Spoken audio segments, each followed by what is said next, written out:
Welcome to Joe's Astrology, and this is the birth chart for Katherine Short, the daughter of Martin Short, who has recently died, apparently from committing suicide. So I want to look at that in this chart. There's no birth time for her, so this isn't a Pisces rising, and these aren't the houses.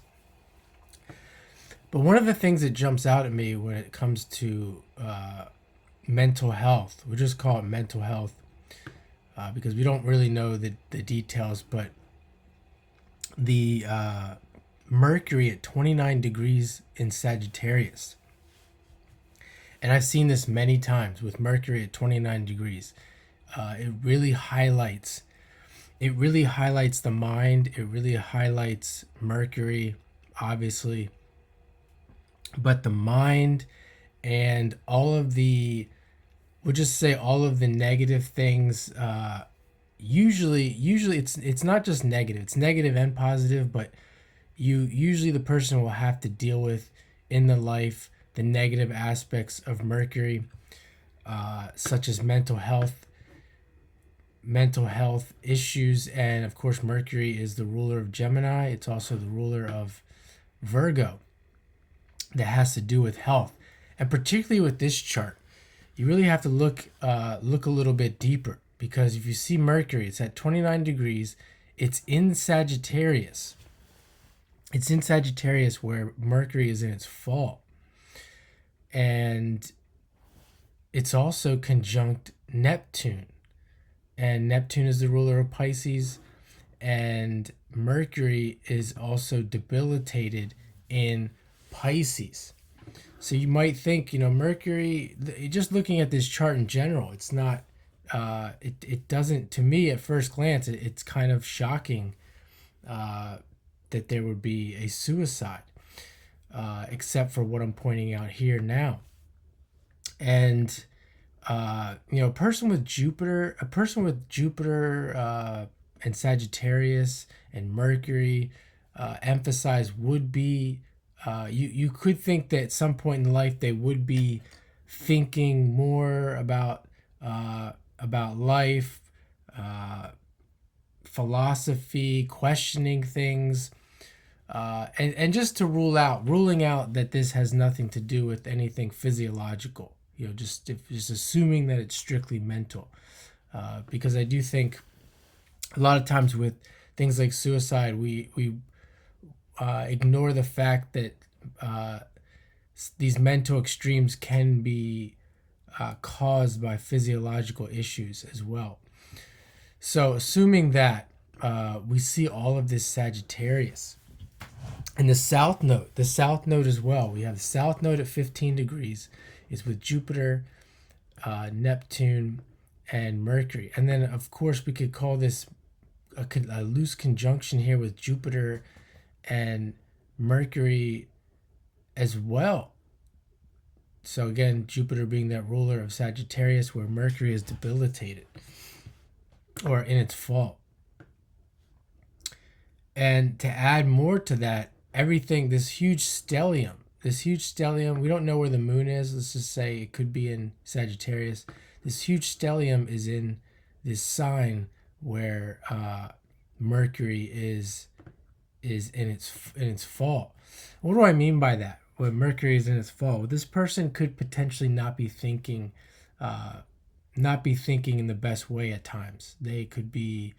I'm not going to get into the details exactly, but you think of Mercury as logic, and you think when Mercury does well in Gemini and Virgo, a person might analyze things better. They might become more logical. Where you think of a person who's committing suicide is they're not thinking they're not thinking long term. They're not thinking, their thinking is kind of lost. You think of lostness, with correlating lostness with some type of Jupiter or Neptune description there, being lost, wondering. And oftentimes being in this state, you can be lost for a moment and not really seeing that time will eventually pass and things can get better or change. So there's that. And something else I want to point out is that there's a lot of inconjuncts. A lot of inconjuncts, or we call them quincunxes, in this chart. It's not really listed in this chart. You have to kind of, well, I'm really referring to, the transits. There's a lot of inconjuncts by transit at the time of this death. And you can see here, it's not listed on this chart, but Saturn is here. Saturn and Neptune is at the 0-1 degree of Aries. And that makes an inconjunct to the Pluto, to this Pluto, Venus, and Saturn combination, which in and of itself, this Pluto, Saturn, and Venus, all in Scorpio, is somewhat of a dark combination. I have this Pluto, Saturn in Scorpio as well, in the same, just about the same phase. So there's that as well. And we think of this inconjunct as adding more of this mental confusion, this going through situations, going through times where you have, at least in your own head, decisions to make, tough decisions that you can't get out of very easily. And there's that inconjunct there with Saturn.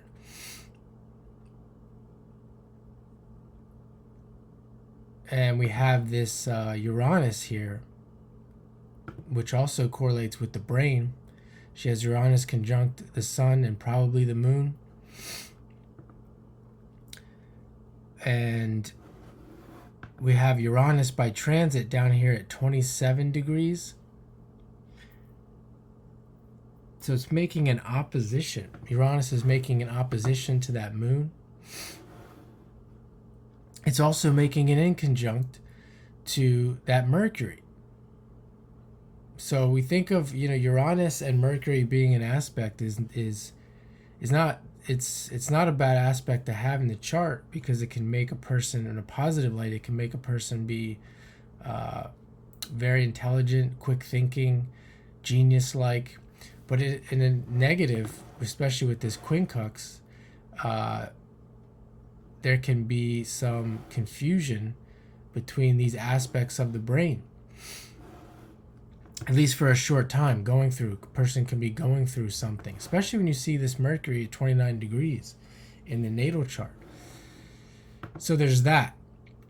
And there's also another inconjunct to Pluto, back to that Pluto, Venus, and Saturn as well. So all in all, we already have, if we add all these up to make this worse, there's, between these two inconjuncts between Saturn and Uranus, there is 3, 6, pretty much we look at 6 inconjuncts by transit.